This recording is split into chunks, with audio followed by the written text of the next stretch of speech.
kuumba kwa Mungu.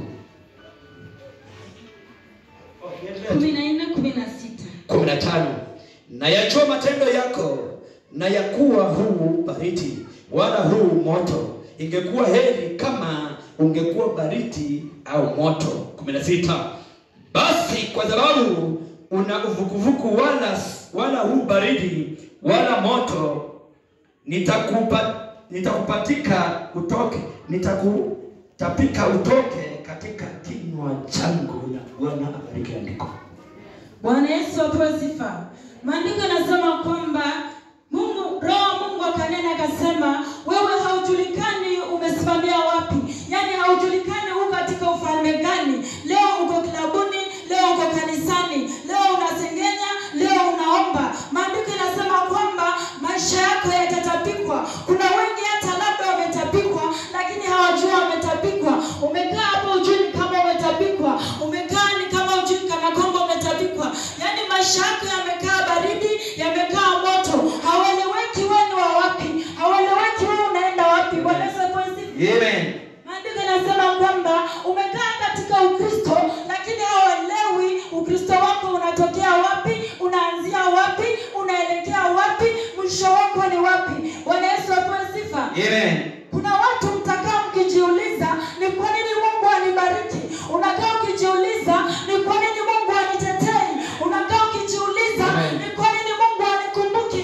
Ni kwa sababu Mungu hakuelewi. Amen. Bwana Yesu apewe sifa. Amen. Mungu hakuelewi unamtumikia nani. Yaani hata wewe mwenyewe ujielewi unatumikia nani. Hata shetani amechanganyikiwa wewe ni wa nani. Shetani akibariki watu wake haupo. Mungu akibariki watu wake haupo. Ndipo maandiko yanatuambia kwamba maisha yako yatatapikwa. Watoto wako watatapikwa. Ndoa yako itatapikwa. Ni kwa sababu wewe mwenyewe haujielewi. Bwana Yesu apewe sifa. Amen. Leo nimekuja kuambia kwamba ukikaa katika Ukristo, ukisema kwamba umeokoka, ukisema kwamba mimi ninatamani Mungu, ukisema kwamba mimi ninamjua Mungu, wacha basi maisha yako yakae katika maisha ya utakatifu. Usiwe mtu wa kujichanganya.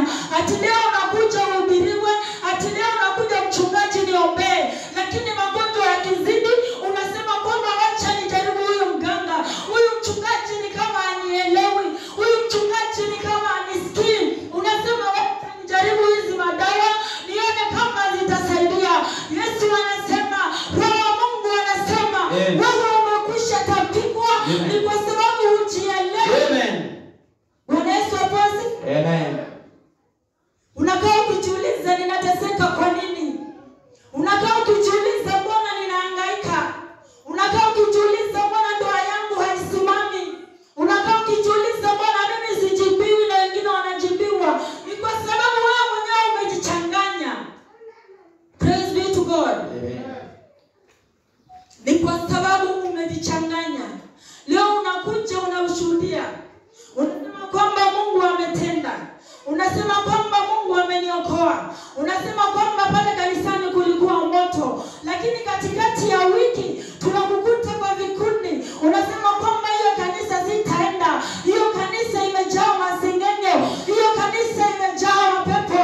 Ni kwa sababu wewe mwenyewe haujielewi wewe ni wa ufalme gani. Amen. Bwana Yesu apewe sifa. Amen.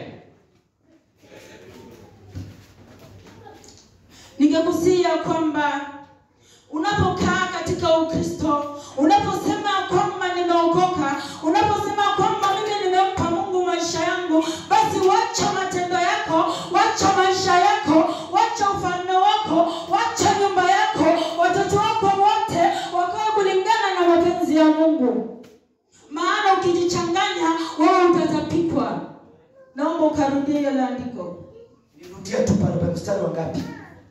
Anzia tu 14. Nitasoma andiko la Bwana linasema, na kwa malaika wa kanisa lililoko Laodikia andika, haya ndiyo anenaye yeye aliyeamini, shahidi aliye mwaminifu na wa kweli, mwanzo wa kuumbwa na Mungu. 15. Na yajua matendo yako, ya kuwa huu baridi wala huu moto. Roho Mungu anasema anayejua